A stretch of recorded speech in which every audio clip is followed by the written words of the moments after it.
ಆದಿಕಾಂಡ ಅಧ್ಯಾಯ 38. ಇತ್ತ ಯೆಹೂದನು ತನ್ನ ಅಣ್ಣ ತಮ್ಮಂದಿರನ್ನು ಬಿಟ್ಟು ಅದುಲಾಮ್ ಊರಿನವನಾದ ಹೀರಾ ಎಂಬವನ ಬಳಿ ವಾಸ ಮಾಡಲು ಹೋದನು. ಅಲ್ಲಿ ಕಾನಾನ್ಯಳಾದ ಒಬ್ಬ ಮಹಿಳೆಯನ್ನು ಕಂಡು ಮದುವೆಯಾದನು. ಅವಳ ತಂದೆಯ ಹೆಸರು ಶೂಗ. ಆಕೆ ಯೆಹೂದನಿಗೆ ಒಂದು ಗಂಡು ಮಗುವನ್ನು ಹೆತ್ತಳು. ಅದಕ್ಕೆ ಏರ ಎಂದು ಹೆಸರಿಡಲಾಯಿತು. ಆಕೆ ಗರ್ಭಧರಿಸಿ ಎರಡನೆಯ ಗಂಡು ಮಗುವನ್ನು ಹೆರಲು ಅದಕ್ಕೆ ಓನಾನ ಎಂದು ಹೆಸರಿಡಲಾಯಿತು. ಮತ್ತೊಮ್ಮೆ ಆಕೆ ಗರ್ಭಿಣಿಯಾಗಿ ಗಂಡು ಮಗುವನ್ನು ಹೆತ್ತಳು. ಅದಕ್ಕೆ ಶೆಲಹ ಎಂದು ಹೆಸರಿಟ್ಟಳು.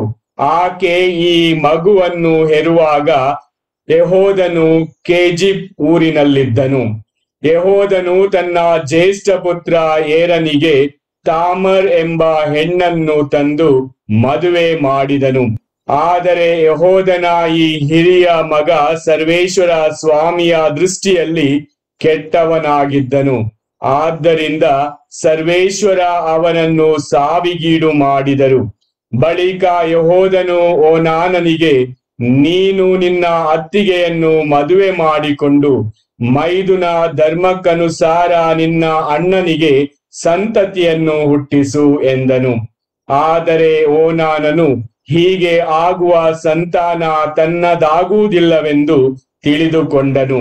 ಅಣ್ಣನಿಗೆ ಸಂತತಿ ಹುಟ್ಟಿಸಲು ಅವನು ಒಪ್ಪಲಿಲ್ಲ. ತನ್ನ ಅತ್ತಿಗೆಯಲ್ಲಿ ಸಂಭೋಗ ಮಾಡುವಾಗಲೆಲ್ಲ ತನ್ನ ವೀರ್ಯವನ್ನು ಹಾಸಿಗೆ ಪಾಲು ಮಾಡುತ್ತಿದ್ದನು. ಈ ನಡತೆ ಸರ್ವೇಶ್ವರ ಸ್ವಾಮಿಯ ದೃಷ್ಟಿಯಲ್ಲಿ ಕೆಟ್ಟದಾಗಿತ್ತು. ಆದ್ದರಿಂದ ಸರ್ವೇಶ್ವರ ಅವನನ್ನು ಸಾವಿಗೀಡು ಮಾಡಿದರು. ಅನಂತರ ಯೆಹೂದನು ಭವಿಷ್ಯ ಶೆಲಹನು ಕೂಡ ತನ್ನ ಅಣ್ಣಂದಿರಂತೆ ಸತ್ತಾನೆಂದು ಆಲೋಚಿಸಿ ತನ್ನ ಸೊಸೆ ತಾಮರಳಿಗೆ, ನನ್ನ ಮಗ ಶೆಲಹನು ಪ್ರಾಯಸ್ಥನಾಗುವ ತನಕ ನೀನು ವಿಧವೆಯಾಗಿ ತವರು ಮನೆಯಲ್ಲಿರು ಎಂದು ನೆವ ಹೇಳಿದನು. ಅಂತೆ ಅವಳು ತವರು ಮನೆಗೆ ಹೋಗಿ ಅಲ್ಲೇ ವಾಸ ಮಾಡಿದಳು. ಬಹಳ ದಿನಗಳಾದ ಮೇಲೆ ಯೆಹೂದನ ಹೆಂಡತಿಯಾಗಿದ್ದ ಶೂಗನ ಮಗಳು ತೀರಿ ಹೋದಳು. ದುಃಖ ಶಮನವಾದ ಮೇಲೆ ಯೆಹೂದನು ತನ್ನ ಕುರಿಗಳಿಗೆ ಉಣ್ಣೆ ಕತ್ತರಿಸುವವರಿದ್ದ ತಿಮ್ನ ಊರಿಗೆ ಹೋದನು.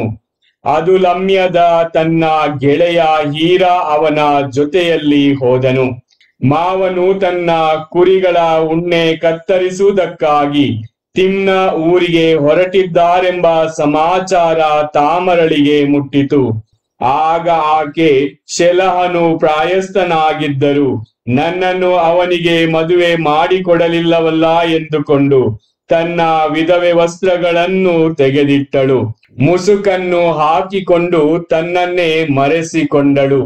ತಿಮ್ನ ಊರಿನ ದಾರಿಯಲ್ಲಿ ಇರುವ ಎನಾಯಿಮ್ ಊರಿನ ಬಾಗಿಲ ಬಳಿಯಲ್ಲೇ ಕುಳಿತುಕೊಂಡಳು.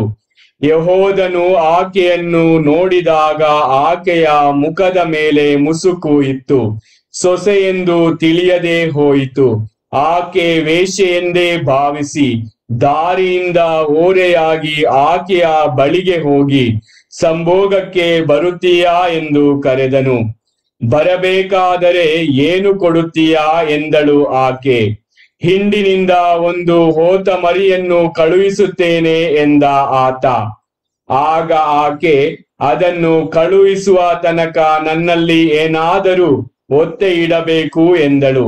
ಏನು ಒತ್ತೆ ಇಡಬೇಕು ಎಂದು ಅವನು ಕೇಳಲು ಆಕೆ, ನಿನ್ನ ಮುದ್ರೆ ಉಂಗುರ, ಅದರ ದಾರ ಮತ್ತು ನಿನ್ನ ಕೈಗೋಲು, ಈ ಮೂರನ್ನು ಇಡು ಎಂದಳು. ಅವನು ಅವುಗಳನ್ನು ಕೊಟ್ಟು ಆಕೆಯನ್ನು ಸಂಭೋಗಿಸಿದನು. ಆಕೆ ಅವನಿಗೆ ಗರ್ಭವತಿ ಆದಳು. ಮನೆಗೆ ಬಂದ ಮೇಲೆ ತಾನು ಹಾಕಿಕೊಂಡಿದ್ದ ಮುಸುಕನ್ನು ತೆಗೆದಿಟ್ಟು ವಿಧವೆಯ ವಸ್ತ್ರಗಳನ್ನು ಮತ್ತೆ ಉಟ್ಟುಕೊಂಡಳು. ಯೆಹೂದನು ತಾನು ಇಟ್ಟಿದ್ದ ಒತ್ತೆಯನ್ನು ಆ ಹೆಂಗಸಿನಿಂದ ಬಿಡಿಸಿಕೊಳ್ಳುವ ಸಲುವಾಗಿ ತನ್ನ ಗೆಳೆಯ ಆ ಅದುಲಮ್ಯನ ಸಂಗಡ ಹೋತ ಮರಿಯನ್ನು ಕಳುಹಿಸಿದನು. ಆಕೆ ಅವನಿಗೆ ಸಿಕ್ಕಲಿಲ್ಲ. ಅವನು ಅವಳ ಊರಿನವರನ್ನು ಎನಾಯಿಮ್ ಬಳಿ ದಾರಿ ಪಕ್ಕದಲ್ಲಿ ಕುಳಿತಿದ್ದ ವೇಶ್ಯೆ ಎಲ್ಲಿ ಎಂದು ವಿಚಾರಿಸಿದನು. ಅವರು, ಇಲ್ಲಿ ಯಾವ ವೇಶ್ಯೆಯೂ ಇಲ್ಲ ಎಂದು ಉತ್ತರ ಕೊಟ್ಟರು. ಅವನು ಯೆಹೂದನ ಬಳಿಗೆ ಹಿಂದಿರುಗಿ ಬಂದು, ನಾನು ಅವಳನ್ನು ಕಾಣಲಿಲ್ಲ. ವಿಚಾರಿಸಿದಾಗ ಆ ಊರಿನವರು, ಇಲ್ಲಿ ಯಾವ ವೇಶ್ಯೆಯೂ ಇಲ್ಲವೆಂದರು ಎಂದು ವರದಿ ಮಾಡಿದನು.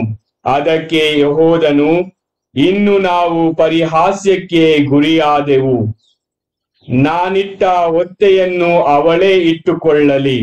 ನಾನಂತೂ ಹೋತ ಮರಿಯನ್ನು ಕಳುಹಿಸಿದ್ದಾಯಿತು. ನಿನ್ನಿಂದಲೂ ಅವಳನ್ನು ಕಂಡು ಹಿಡಿಯಲಾಗಲಿಲ್ಲ ಎಂದು ಸುಮ್ಮನಾದನು. ಸುಮಾರು 3 ತಿಂಗಳ ಬಳಿಕ ಯೆಹೂದನಿಗೆ ತನ್ನ ಸೊಸೆ ತಾಮರಳು ವ್ಯಭಿಚಾರದಿಂದ ಗರ್ಭವತಿಯಾಗಿದ್ದಾಳೆಂಬ ಸಮಾಚಾರ ಬಂದಿತು. ಅವನು ಅವಳನ್ನು ಎಳೆದು ತನ್ನಿ ಸುಟ್ಟು ಹಾಕಬೇಕು ಎಂದನು. ಅಂತೆ ಎಳೆದು ತರುವಾಗ ಆಕೆ ತನ್ನ ಮಾವನಿಗೆ ಒತ್ತೆಯ ವಸ್ತುಗಳನ್ನು ಕಳುಹಿಸುತ್ತಾ, ಇವು ಯಾವನವೋ ಅವನಿಂದಲೇ ನಾನು ಗರ್ಭಿಣಿಯಾದದ್ದು. ಮುದ್ರೆಯುಂಗುರ, ಅದರ ದಾರ ಮತ್ತು ಕೈಗೋಲು, ಇವುಗಳನ್ನು ಗುರುತಿಸಿ ತಿಳಿದುಕೊಳ್ಳಬಹುದು ಎಂದು ಹೇಳಿ ಕಳುಹಿಸಿದಳು. ಯೆಹೂದನು ಅವುಗಳ ಗುರುತು ಹಚ್ಚಿದನು. ನಾನು ನನ್ನ ಮಗ ಶೆಲಹನನ್ನು ಆಕೆಗೆ ಮದುವೆ ಮಾಡದೆ ಹೋದೆ. ಈ ಕಾರಣ ನನಗಿಂತ ಆಕೆಯೇ ನೀತಿವಂತಳು ಎಂದುಕೊಂಡನು. ಇದಾದ ಬಳಿಕ ಅವನು ಆಕೆಯೊಡನೆ ಸಂಸರ್ಗವಿಲ್ಲದೆ ಇದ್ದನು. ತಾಮರಳಿಗೆ ಹೆರಿಗೆ ಕಾಲ ಬಂದಾಗ ಆಕೆಯ ಗರ್ಭದಲ್ಲಿ ಅವಳಿ ಜವಳಿ ಮಕ್ಕಳಿರುವುದು ಕಂಡು ಬಂದಿತು. ಆಕೆ ಹೆರುವಾಗ ಒಂದು ಮಗು ಕೈ ಚಾಚಿತು.